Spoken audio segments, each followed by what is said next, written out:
monster throws middle. It's picked off. Hayward against Davis. It's stolen by Green. Here's Kuzma. Good, and it's Green picking up the assist.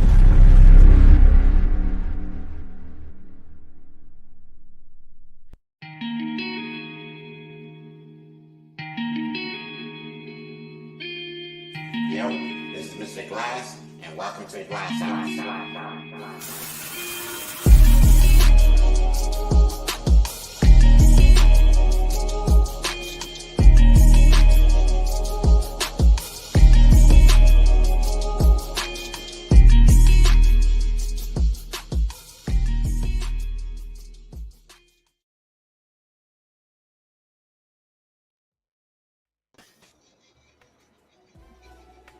All right, ladies and gentlemen, it is your boy Vic, aka Mr. Glass, and I am here with my people today. We got Dizzy, we got my boy D-rated producer, we got the Veep, and today we have a very special guest.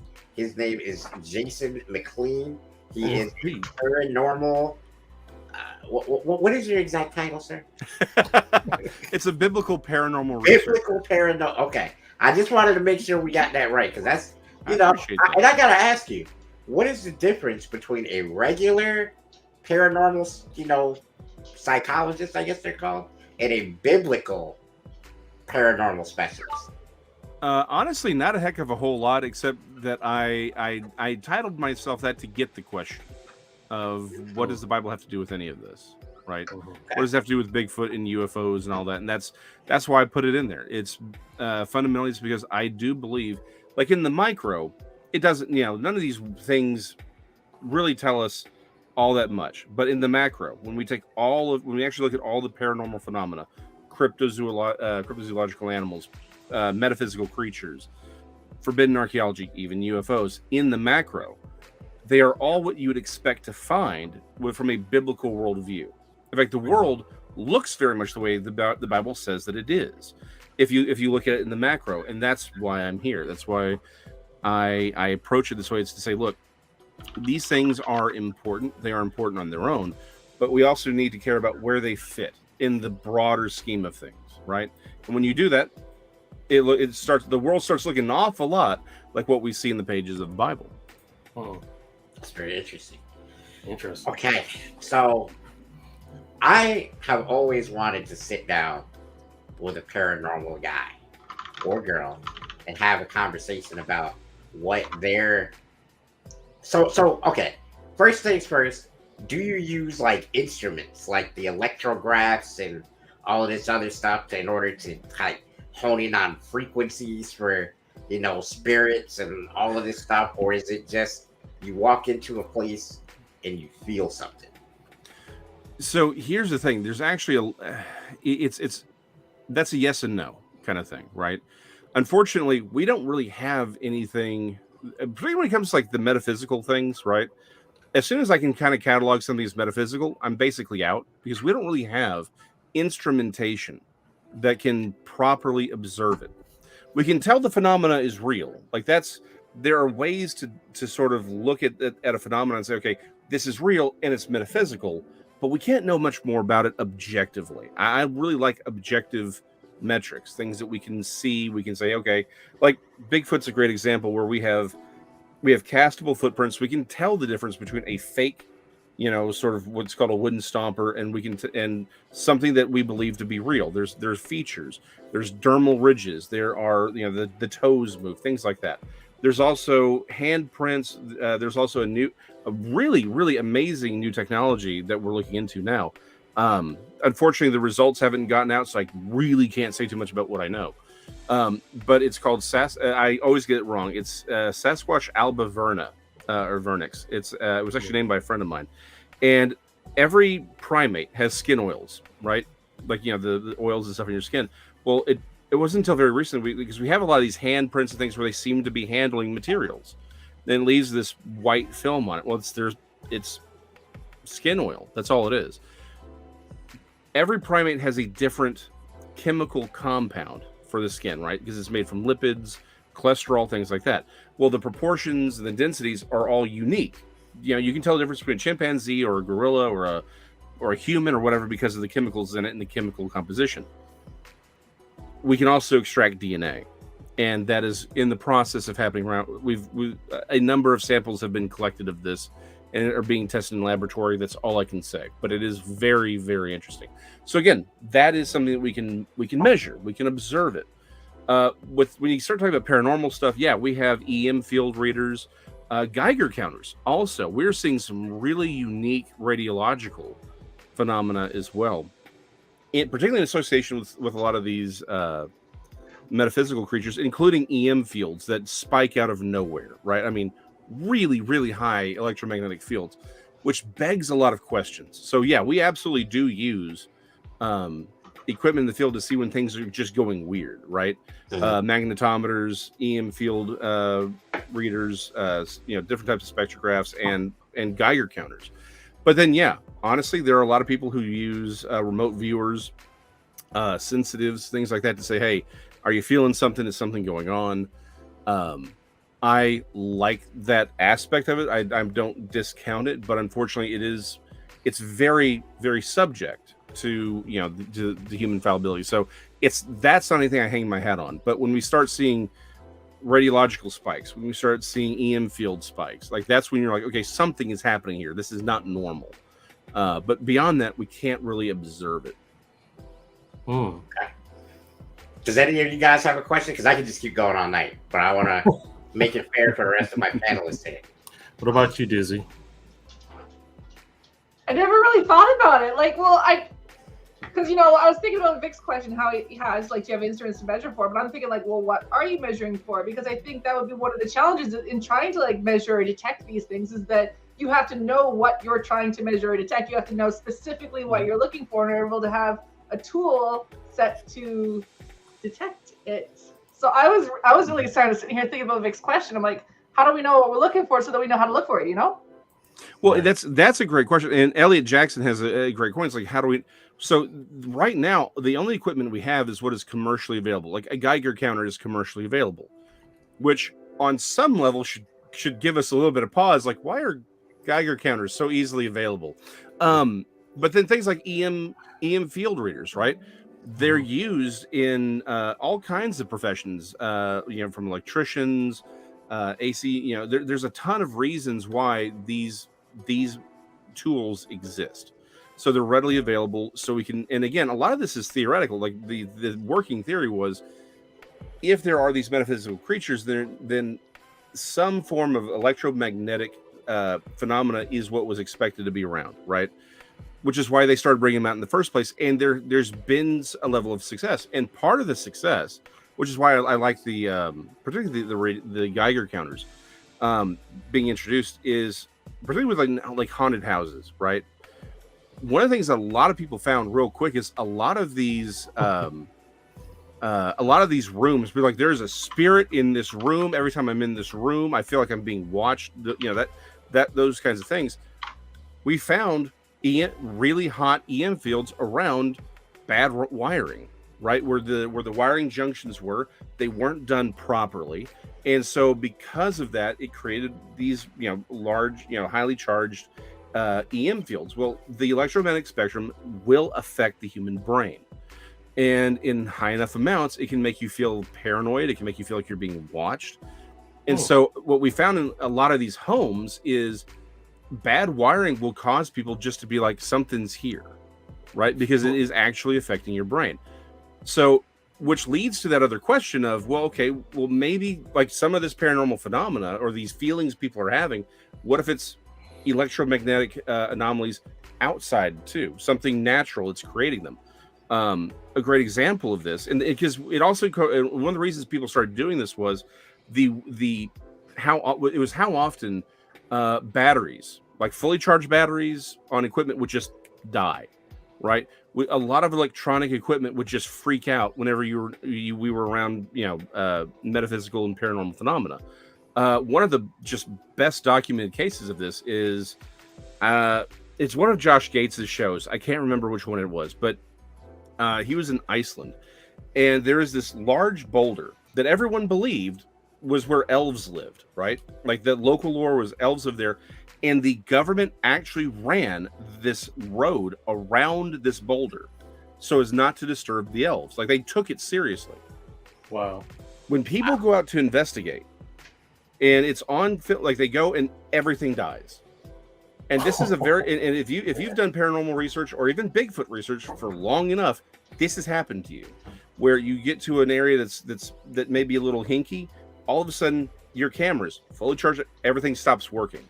Your camera traps, which are only supposed to be triggered by movement, everything's fine. But then this one period, you get 1,000 photographs of nothing, and then everything's back to normal. But it's in association with this phenomena. So people started bringing out these EM readers, right? Because of that. So, but one of the questions I have is, we're seeing these weird, unknown, there's no cause spikes for EM or radiation. Could there be a natural phenomena that's affecting their brains in some of these cases, right? Now, is it every case? No, because some particularly metaphysical stuff gets really weird, and you're like, okay, you've got 3 people completely disconnected seeing the same thing, right, in the same areas. Like, that's not, like, again, it becomes very hard to say that that's anecdotal. Yeah, well, or just an EM or a side effect of an EM exposure, right? It's like you start getting some stuff that doesn't make sense from that perspective. But I do wonder if a lot of cases are just, it's the same thing. It's just in the house, it's a hot EM field, but there may be something going on in certain areas, maybe iron ores or some sort of magnetic anomaly, because it's, we can do magnetic graphing of the Earth. You'll notice it's not like it's even, right? There are weird spikes in weird areas of higher or lower magnetism all over the place. Radiation is common everywhere. Sometimes it's higher, sometimes it's lower. And so I do have a feeling that some areas, some things that are quote unquote haunted they're just hot from an EM or radiological perspective. D-Ray, you got something, sir? Oh, absolutely. But I have a couple of questions. But the first question is, of course, we talk about video games here because all of us are gamers pretty much. Mm-hmm. And a few shows back, we talked about how virtual reality headsets now are experimenting with smells. Yes. And why you gotta keep bringing this up, man? I know, man. I know. Because see, we have the perfect guy here to talk about the effects of this malarkey on people's brains, right? So I even found out that in Tokyo, about 6 or 7 years ago, they're now sticking electrodes to people's tongues and experimenting with VR taste, and you'll be able to taste and to smell and to whatever else in the virtual reality environment.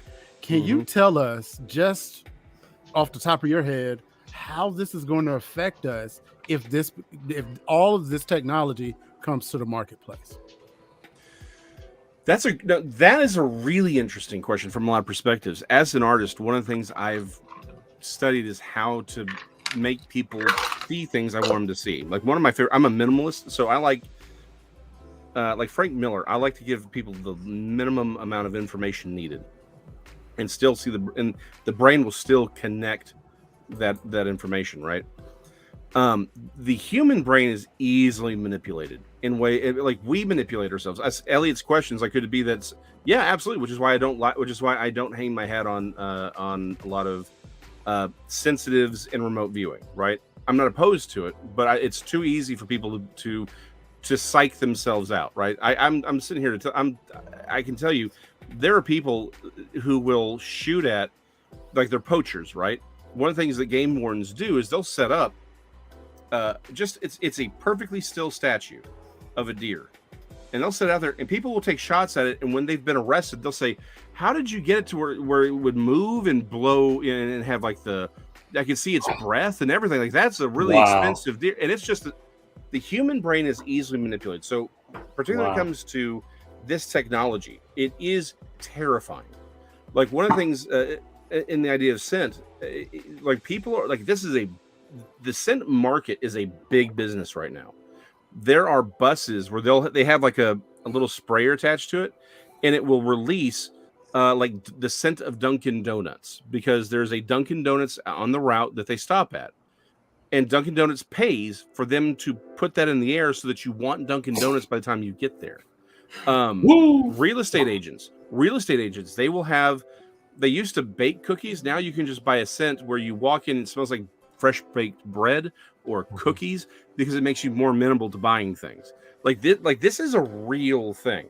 Wow. The impact of a virtual reality technology where you can put on, you can see everything, you can smell everything, and you can taste things, is, you are really looking at something that could just manipulate you in ways you can't understand.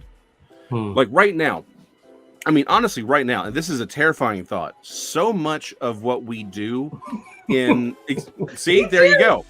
Dunkin' Donuts owes me some money now. People are gonna go buy donuts. And Dunkin' Donuts owes. I want some of that cash here, man. That's the Twinkie King. Ignore him. Hey!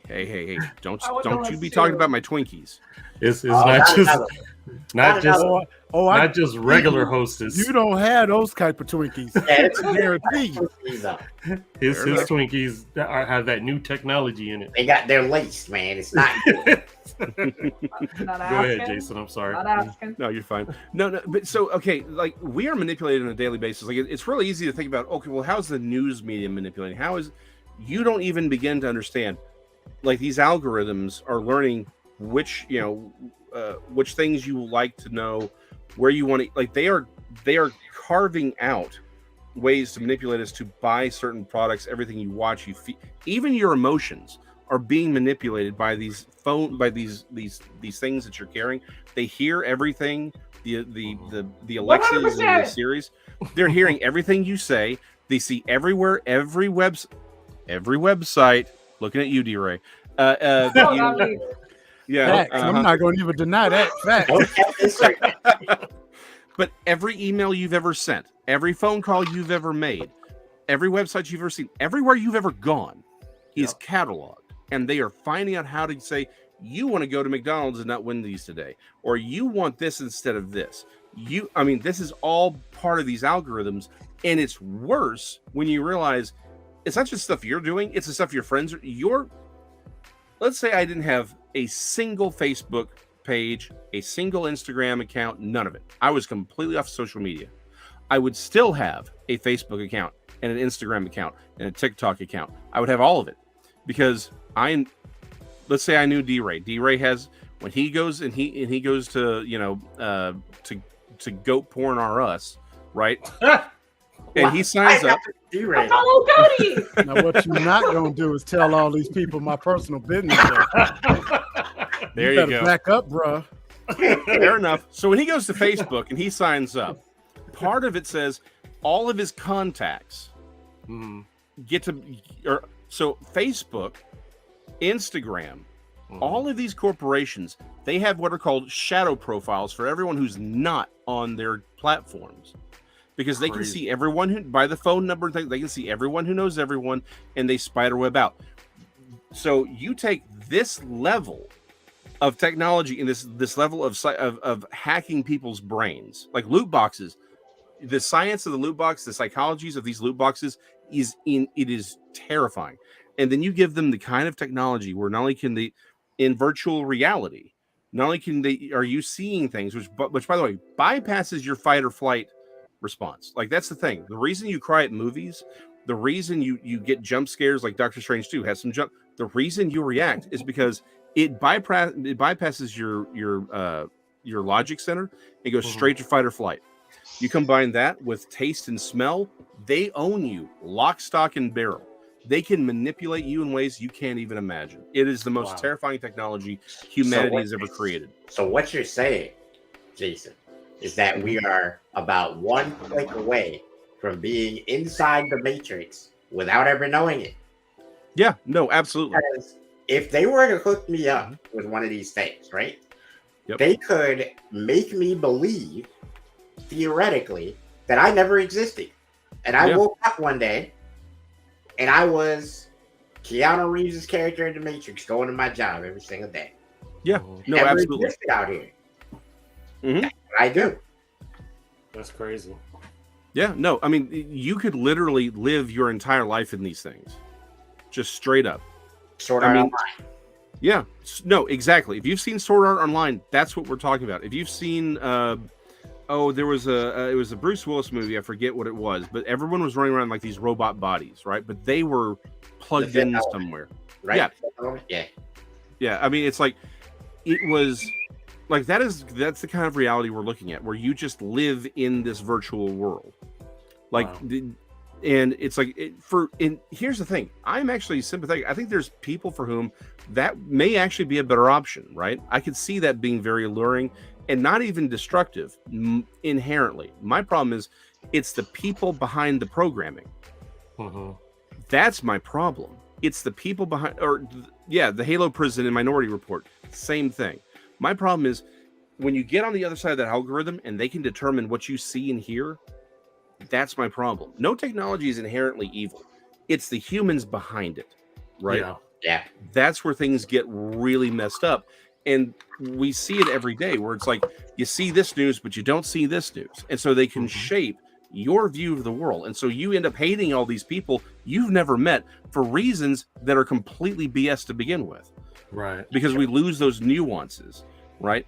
You think, oh, it's that's the reason my economy collapsed but no, because you only saw what they wanted you to see. Now imagine you take that power and it's all of your reality. That's where this technology is going, and it's utterly terrifying. Yeah, I think I speak for all of us here on the GLASSHouse, where we all say, "Nah, I'm good with that, dog. I don't need." Facts. Yeah. But something tells me it's already too late.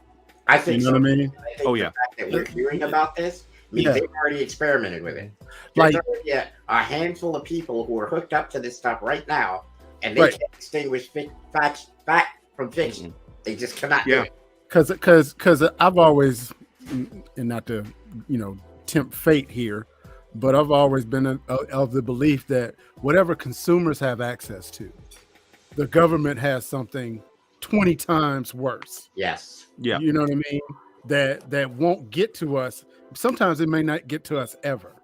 I worked for Onstar years back, and and this was like year 2000, where they could track a car within 50 feet, and this was the year 2000. Well, the government could track it in real time, and that was 22 years ago. Damn. You know what I mean? So I'm of the belief that it's too late. It's too late. Yeah. And that's why this is all happening. Like, okay, this is one of those things that, again, we're getting more into the conspiracy side. It's like, this is one of those things that people don't realize. Amazon, Google, like Google was actually I just forgot the name. I'm terrible with names. DARPA. Google was a DARPA thing. It was a DARPA project. It wasn't like some it was DARPA. But Amazon, Google, Facebook, did I say Apple? Whatever. But like these major companies, they are all government backed. Like their money Amazon's money isn't the fact that you can buy a hat for $6 and have it delivered to your house. That is that's not what Amazon is selling. It isn't the fact that you can order any book ever made, particularly my books. Shameless plug. Hey, that's right, man. You gotta give it We encourage this. That was really my second question, but keep going. I had this all planned out too, and I saw here's my opportunity, and I reached for where I usually keep my books. I already had it out because I'm an idiot. Metroplex Monsters, Dallas Demon, Fort Worth Goatman, and Other Terrors of the Trinity River. That is the available. exact book I wanted to talk about. Yeah, available wherever fine books and trashy rags are sold. But like that. The bigger point here, and again, Amazon. Most of my books actually are on Amazon. If you go to searpapers.com, like my name below, it has links to the the YouTube channels and all of that. But the point is, Amazon's money doesn't come from these things. It comes from their servers. Facebook isn't worth billions of dollars because your Mima can share pictures of her stew. It's because they track you and they know you. It's the servers. It's the metadata. It is the CIA. It's the NSA. That Google was created by DARPA as a DARPA project to create AI. That's why all of these programs, all of these companies are working on what are called it's I forget the exact terminology, but it's called generalized AI, right? Like what right now we're working on specific AI where it's like, hey, you can create a program that does one job very, very well. We're trying to get it to where it can do lots of things well, but generalized AI, that's when a lot of people are afraid we'll reach the singularity, because that's when things are like, essentially the AI actually understands what it's doing and can figure out problems and say, oh, okay, because right now it's just target A goes over here to B. It doesn't understand what it's doing. It just does what it's supposed to do. Generalized AI can. And that's what they're all working on. This is all the government. Like these aren't really private corporations. They're government agencies that operate without the oversight of a government entity. That's the terrifying thing. Let me ask you a question. Real quick, Glass. All right. For the uninitiated, DARPA, Defense Advanced Research Projects Agency. Mm-hmm. Google that. It's not good. Ladies and gentlemen, y'all not going to like it. I want to go Google No, this? you don't. No, you don't. All right, so here's the thing. Google it after the show, everyone. Not right now. After the show. So here's the thing that what you said kind of made me think about was, one, that is really getting close to Skynet. Am I wrong? If you guys are familiar with yeah, 100%. Skynet was I what know. happened when artificial intelligence started thinking for itself. And they realized, oh, people are the problem. Oh, this dude is the problem in John Connor, because they were able to go all the way back in history and go, oh, this specific guy is the problem. Yeah. And there's lots of little things like that. But another thing Ultron? is, Ultron. Yeah. No, absolutely. I mean, are we inching toward that one thing that we press one button one day and we'll never be able to take it back? I think we've already pressed it. Uh-oh. Zoinks. I mean, no, and I'm not kidding when I say that. Like, again, to everyone's point, the genie's out of the bottle. Like, there is no fixing this. This is gonna happen. In fact, there's a lot of people who believe in the Bible when it talks about the image of the beast being placed in the Holy of Holies. It speaks. It does a lot. I'm not necessarily one of them, but I also can't say it's wrong. There's a lot of people who think that's AI. That what we are talking about is something that's like a generalized AI that everyone's going to put up and say, this can control the world and keep us from murdering each other.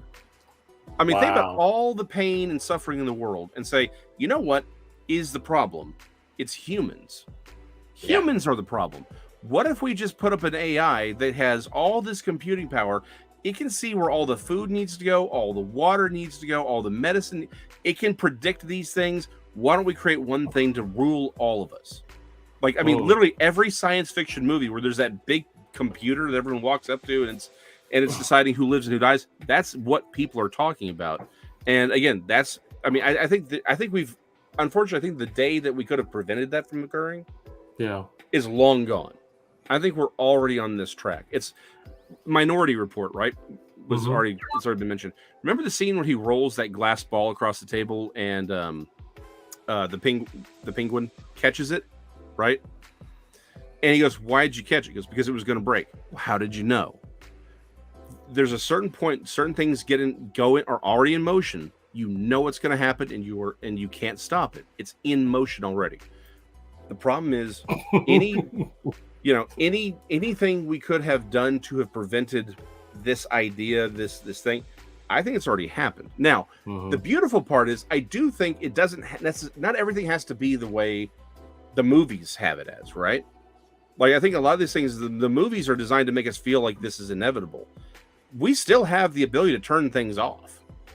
Right. Like, like everyone's like, what happens if the animals rise up? I'm like, well, we've got vacuum cleaners. They're all terrified of that. Like, it's the same thing with AI. Like, at some point, we could just turn it off. So we can unplug things. Like, I don't think it's necessarily predetermined to be that bad. There's always got to be a kill switch. Yeah, there's a kill switch somewhere, but in the general, are people going to like? I don't think the Matrix needed this war between humans and AI. I think the vast majority of people are willing to give up their autonomy for pleasure. I was gonna say, no one's gonna hit it if it makes shit easier, right? Like, yeah. Well, exactly. We'll just be like, sure, plug me into the pod. Well, here's the interesting thing about that, and this is something that I thought of because I'm a huge Matrix fan.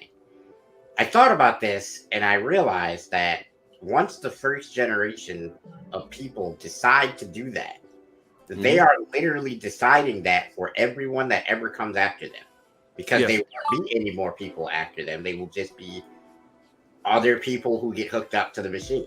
That choice will already be made. Yeah. So, let's say in 1,000 years, in the year 3022, they decide to do that. Well, in the year 4022, there won't be a decision to make. So the people, regardless of whether or not they, upgrade in culture, upgrade in mentality, upgrade in, physical ability to think and things like that, like brain mass and size and all this stuff, doesn't matter. That decision's already been made. Can't unmake it. You're done. Yeah. Wow. I think we scared off Dizzy. And she was like, you know what, guys? I'm going home.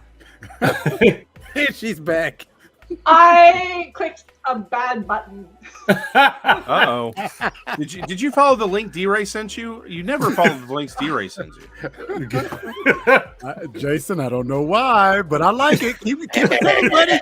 No, I was trying to click to the comments field because I wanted to see the comments that everyone, because it's been a pretty good discussion there.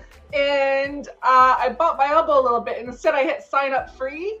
And then it took me to a sign-up page and away from StreamYard. Man. Whoops. And this is how World War III starts. Yeah, exactly. It's going to be somebody. Yeah. It's going to be me, like, you don't let me near important buttons. I said, what does this red button do? Oops. Yeah. All right, so ladies and gentlemen, when we get back from the Blast Artist of the Week break, I'm going to ask Jason whether or not he thinks Elon Musk is buying Twitter because he wants to sell the metadata. That's going to be an interesting topic, I think, when we come back. Let's hit that Blast Artist of the Week. Interesting. So, the Blast Artist of the Week is my man, Elijah Rosario. And this is called Don't Overthink It. Be right back.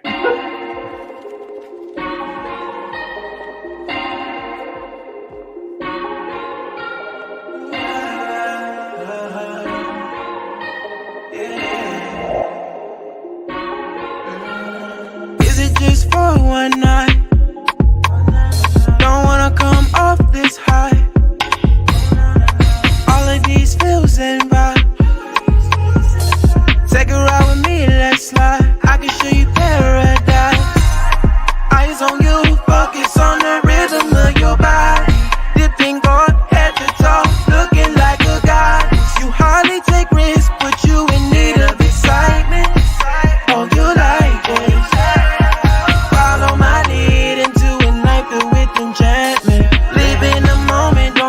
Searching for a tactic. Look in my eyes, I need you here, don't get distracted.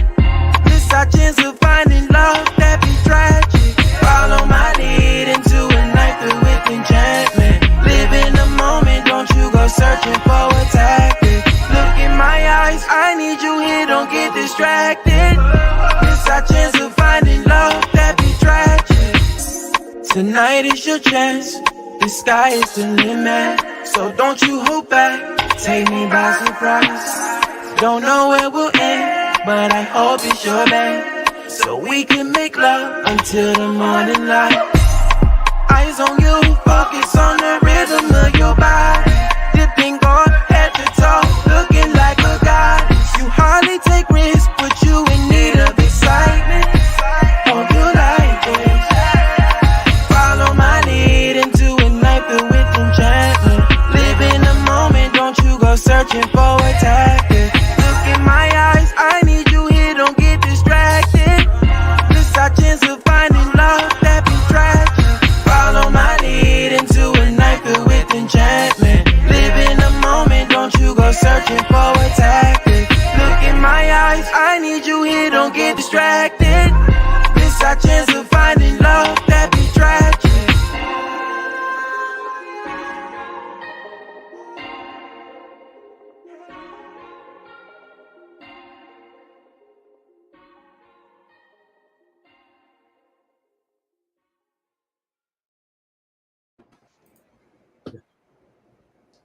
You know what I think I'm gonna do, guys? I think I'm gonna steal the line Indeed. of every blast artist and just use those as pickup lines. Because I'm gonna say to a girl, I'm gonna look her right in the eyes and I'm gonna say, "Baby, I need you to look in my eyes. I need you to hear it. Don't be distracted." You know what I'm saying? I'm just saying, bro, it works. There you go, man. It's magic. There you go. It almost So- but like it could be like as a pickup line, but it could be kind of like scolding too. But like, listen, I need you to quit being distracted and look in my eyes. Yeah, Okay? Quit being distracted. I'm just saying. No. Since the biblical paranormalist is here, you say something like, "Hey, baby, are you in pain? Did it hurt when you fell out of heaven? Hallelujah!" Goofballs. So before we continue onward, if you're I'm an not saying it artist- doesn't work. Just having it. That's true. If you're an artist or even a stand-up comic, you are welcome to join Blast. That's going to blastmusic247.com. Register for the free and be a part of the community. As you can see, exposure is here for you as well as an opportunity to help monetize your brand. So again, blastmusic247.com. Now to you, Mr. Glass. Hold on. One second. Blastmusic247.com. Changing the game one artist at a time. All right? No doubt. Right. We'll take it. I had to get y'all right real quick. All right, look. Ladies and gentlemen, we are back with my guy Jason here. He is a biblical paranormalist. We have so many questions. We've had such a great discussion, not only of the paranormal stuff, but he seems like a kind of a cool guy just to sit down and talk about worldly events with. All right? No, not Jason, not that dude. Hey, man. That dude is a sleep snatcher. It's gonna be a Sleep lot. keeper. It's gonna be a lot of woke folks tonight. Hey, man, how many dreams you got in the back there, man? Because you're stealing people. I'm just saying, you got dreams back there? Look, I'll take him. The dream dealer. dreams. Now, look, I want you to answer this question about Elon Musk, but after that question, could you please confirm or deny that Jerry Jones is a prince of darkness?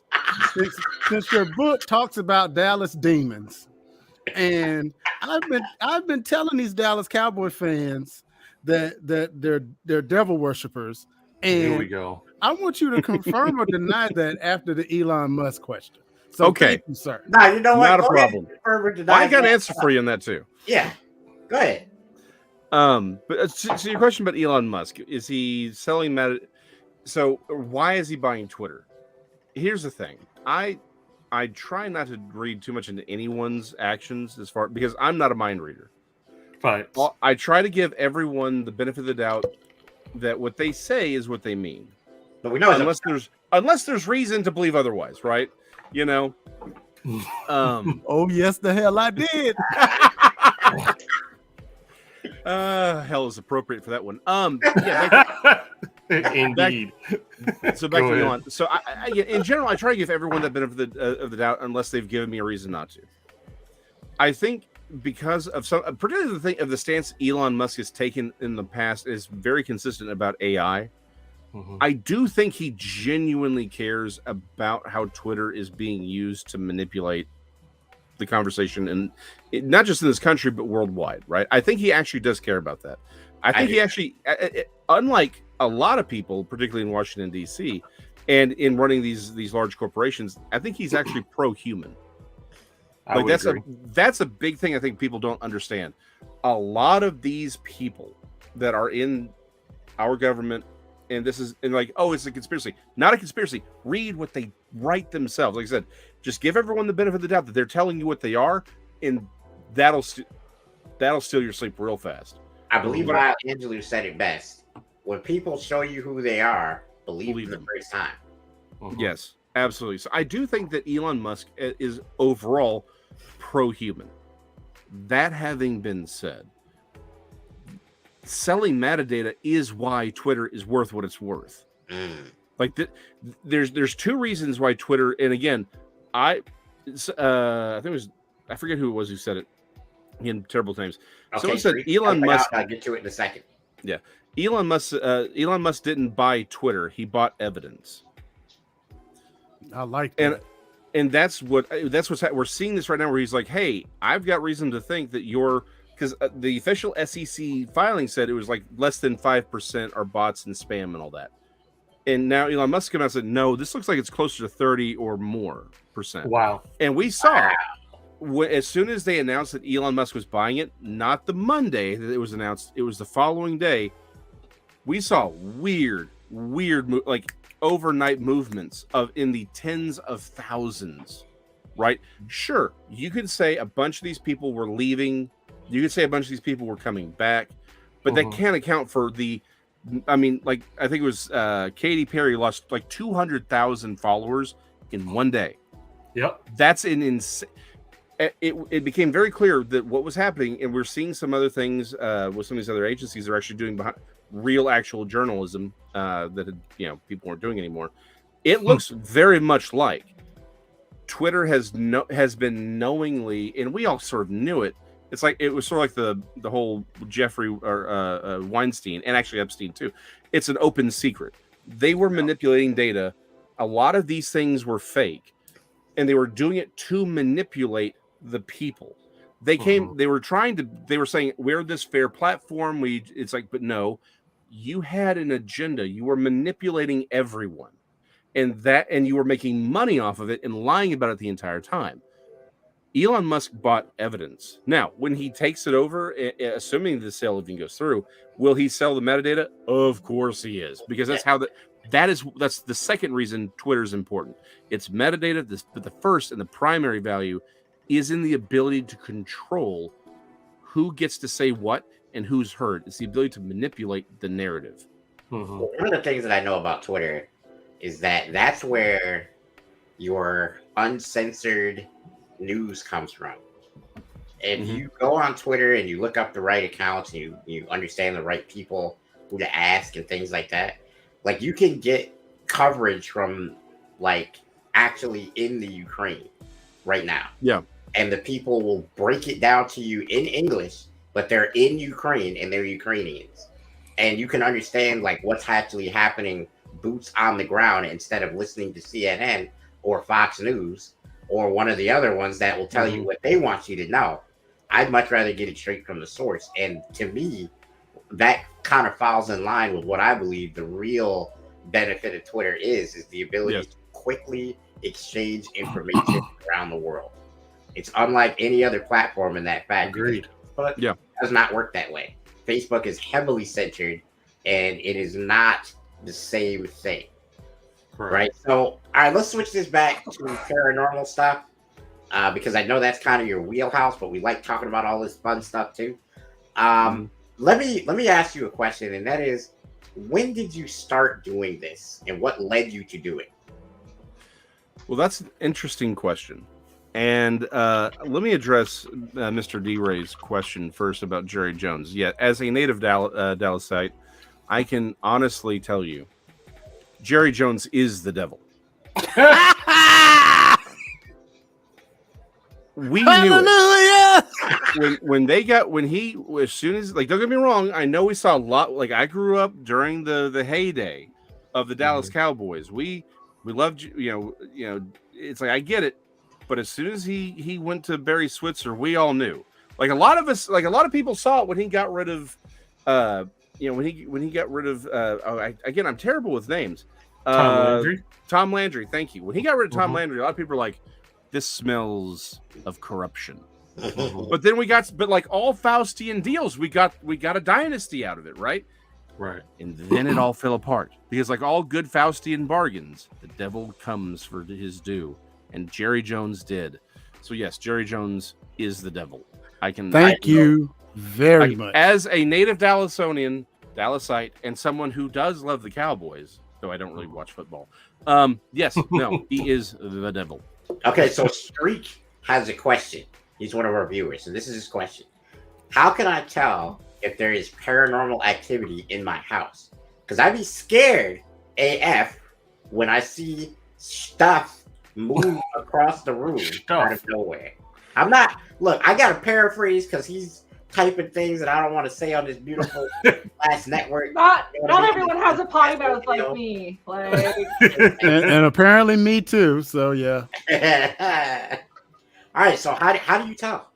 Okay, so this is a really interesting question, and I'm going to give you an answer that a lot of people aren't going to give you. The thing is, okay, if you're like in a room, and I'm sorry, if you're just sitting there in a room and all of a sudden some scissors could just go flying out of nowhere, you probably have paranormal activity. Run. I mean, Run. Don't ask like, questions. Run. Just you're done. But it's like if you see things moving, right, like in the periphery of your eyes. So here's the thing: we live in a supernatural world. This is a metaphysical world we live in. As much as we are physical creatures, we are also supernatural creatures. That's why when it talks, the soul, we are amphibious to a point. We live in both the spiritual and the physical. We often unknowingly perceive the supernatural around us. This is where I will differ. Like I said, yes, EM field readers, things like that, to see if you have any hotspots, an electrician to come make certain everything. Like that should always be your first thing is, hey, let's look at the normal stuff first. Let's not jump to some, there's not a demon behind every rock, right? However, I will say this. If you've suffered some, again, I'll try and keep it a little bit more family friendly. But if you've suffered trauma in your past, particularly childhood traumas, of the kind that is not polite to talk about, right? Particularly, I would not be surprised if you have. Now that's not the only kind, but a lot of these deep-seated emotional traumas, if you have a very broken relationship with your father or mother, these things, the shadow people, some of these other creatures, do like to feed on self-destructive behaviors. They feed off of trauma, pain. Well, okay, the second be electricity. Again, always have an electrician double check your wiring. You want to know, okay, scary little thing completely off to the side that has nothing to do with the paranormal. Electricians are absolutely imperative. You get some bad wiring, it will jack up everything, and that can include your brain. And trust me, everything's done on the cheap. But back to my broader point, a lot of these things do feed off of that kind of trauma and that pain in your life. Honestly, I have one solution for pretty much everything, and that is get right with Jesus. And I mean that very sincerely. Even people are like, well, I'm a Christian. I go to the church. You can put your boots in the oven. That don't make them biscuits, right? Going and sitting in a church does not necessarily make you a Christian. It's not going to solve these problems. You have to get right, and you have to confess, and you have to realize that sometimes we are the problem, right? Sometimes the problems in our lives are just because it's not. There's a reason for everything, and the reason is because you're stupid and make bad decisions, right? So again, how do you know? Well, there's weird enough behavior. It may be, but I don't believe that there is a location that trumps your relationship, that trumps your relationship with God, straight up. Like that's it. Like that's the number one thing. But the first thing I would always say, if it's just that you feel like you're seeing things, or you feel like check your wiring, right? That's again, look for the normal stuff first. Now, again, you walk into a room, your bed is floating around, or there's a green woman on your, screaming at you on your rooftop. True story. Then yes, you probably have a reason to move somewhere else. Just saying. The power of blast compels you. The power of blast compels you. There's like a kind of a thing that happens, right? Where in movies, a lot of times they will hold up a cross and they'll be like, the power of Christ compels you. And then something will happen and everything will be okay. And I think that's kind of what you're alluding to, is that, one of the things that I've heard from a couple of buddies of mine who are, very religious, is that when you are right with the Holy Spirit, whatever Holy Spirit you believe in, all this other stuff, but when you are right with that spirit, nothing can touch you. that's in that like that, crazy demonic kind of world, you'll be okay as long as you're right with that spirit. You know what I mean? Yeah, and there are some extra stuff, particularly when it comes to households, that can be taken, very traditional things. But by and large, it is just get right with Jesus. So again, a very practical thing that has happened. A lot of what we talk about on my Monday show is Bigfoot, right? And the thing about that you hear, so there's this big conversation in the Bigfoot community. Is it a paranormal entity? Is it a physical thing? I think it's more convoluted than that. But the thing is, a lot of people run across, like I said, you run across these weird EM fields, right? These weird anomalies. It is very, very common for people out there just looking for Bigfoot. They find orbs or some of these other paranormal things will happen to them. And it's whole groups of people seeing it. What we've noticed is the people who, again, are right with Christ, they don't have those things happen to them. In fact, they'll be in the same group. The entire group of people are like, we're seeing orbs. There's things over here. The other person isn't seeing anything. And it's not like, again, it's one thing. It's it's whole groups of people have these experiences. And it's like, but the ones who are right, the ones who, they're not the Sunday morning Christians, Saturday they're at the bar, Sunday they're hungover in the pew because that's where grandma wants them to be. You can tell. And it's like, it's out in the field. Like, honestly, when we go, I don't have paranormal things happen to me. Everyone else, like, we've had some really bizarre things happen, but me? No. Now, that's not to say that some of these other people aren't saved per se. That's not my point. But sometimes you got to get right. You got to get in with that. And if you got the armor on, it won't show up. It just doesn't. But it will show up for these other people. Like I said, a lot of people are like, what techniques do you use? I'm like, I don't use techniques. I'm not smart enough for techniques, right? It's like, I don't have procedures. I just let the Holy Spirit take care of it because I'm not smart enough to take care of it. But straight up, that's it. I don't have any other solutions for you because everything else, every sage and all these other things people do, it's like they always come back. It's never permanent.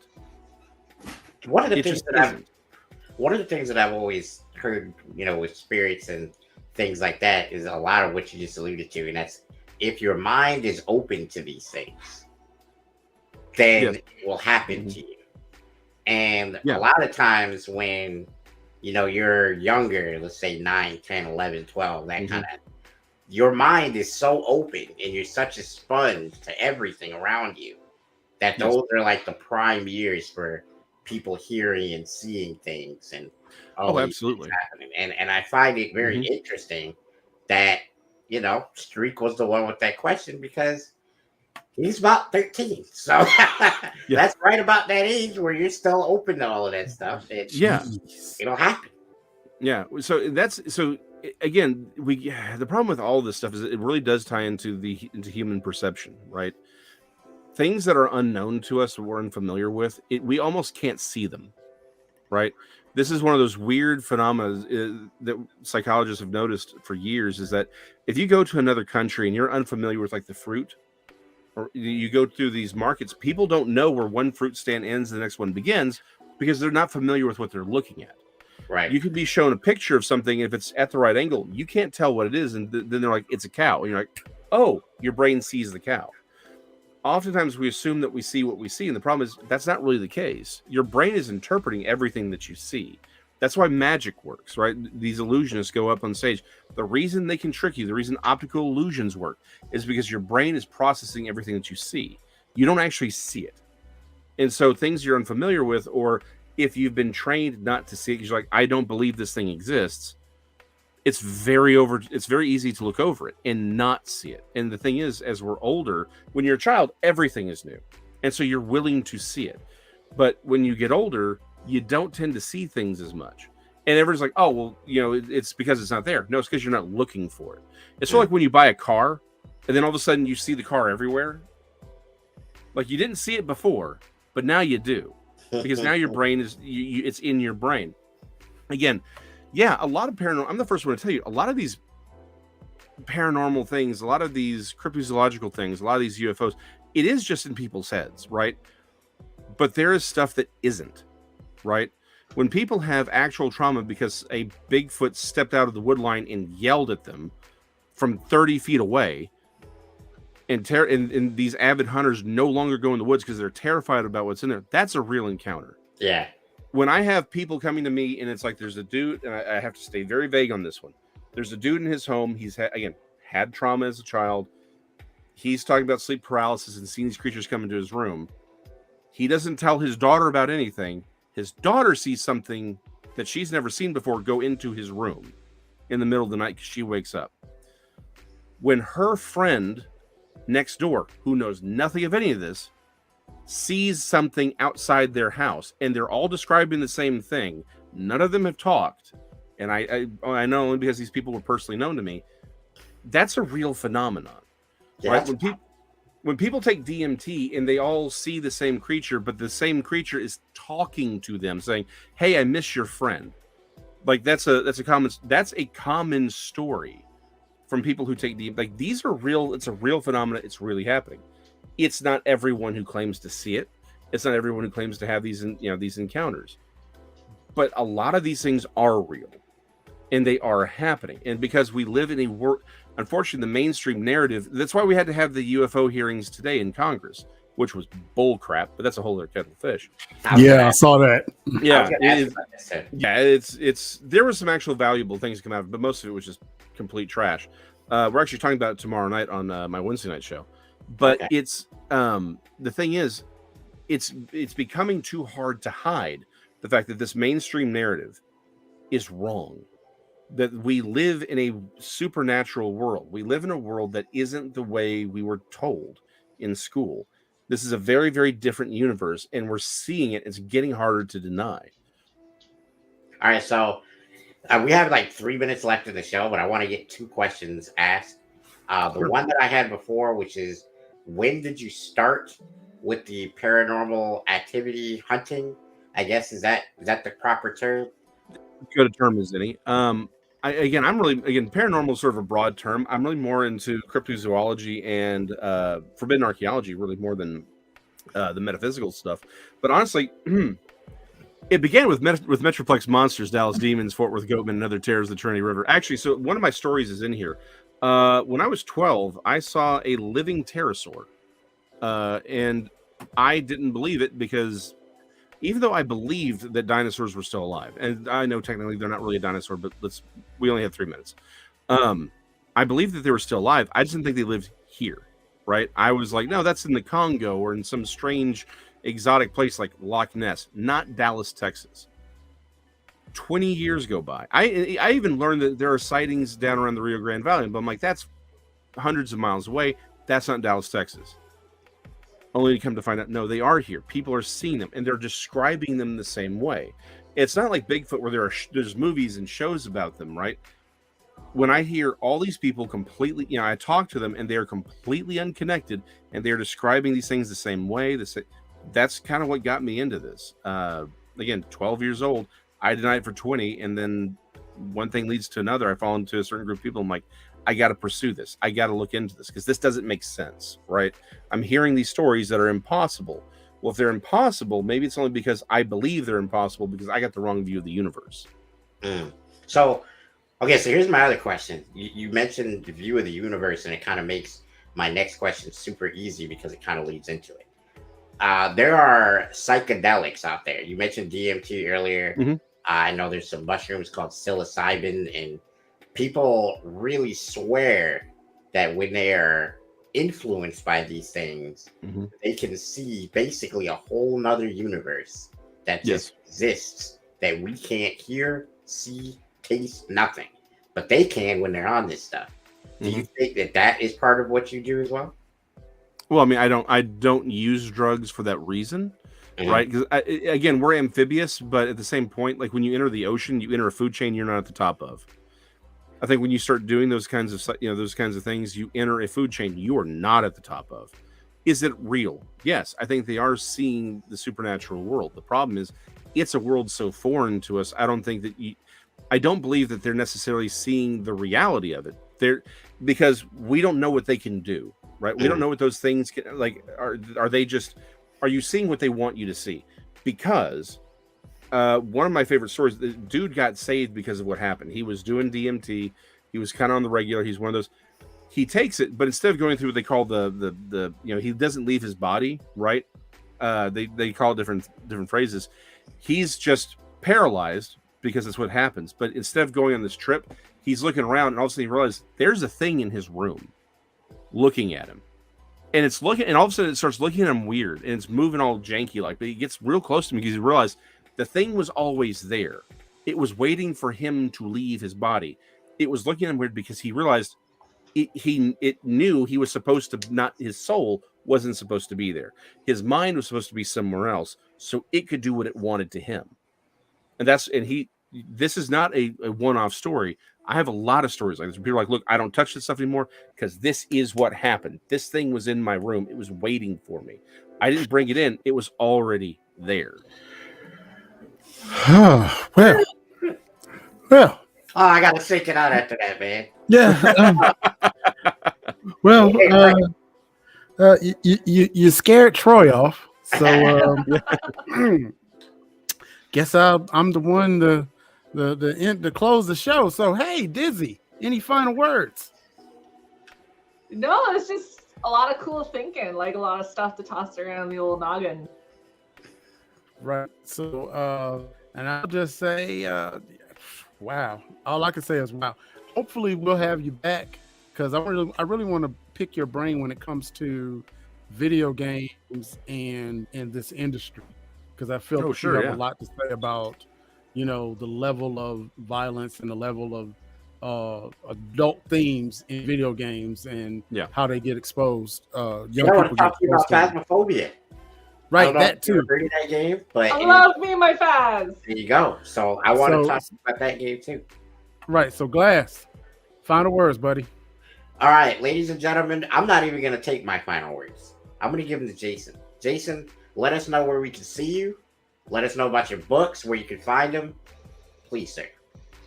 I appreciate that, sir. Again, fastest way to find anything and everything about me, I'm a terribly boring person, is at sirupapers.com, SIRU papers.com. It's got links to everything. But you can find me several times a week on Texas Front Porch. It's a YouTube channel, TEX' Front Porch. I'm there with I'm the co-host on Monday, and then Wednesday and Thursdays you can find me there as well. But again, sirupapers.com. You can find links to all my books and to my channels. So anybody that's been with us for the last hour, whether you're listening to it on Blast Radio or the Blast Network on YouTube or wherever you're listening to us right now, if you think that my man Jason is a boring person after listening to him for about an hour, you've lost your mind. I want you to delete what he just said because you need to go check this guy out, man. He is full of surprising information. And I'm telling you right now, I do not look at the world the same after this hour. All right. We love having you, Jason. We appreciate it. I appreciate y'all. Love to come back. All right. And so as we end the show, we say to everybody, GG, my G. GG, my G. Peace.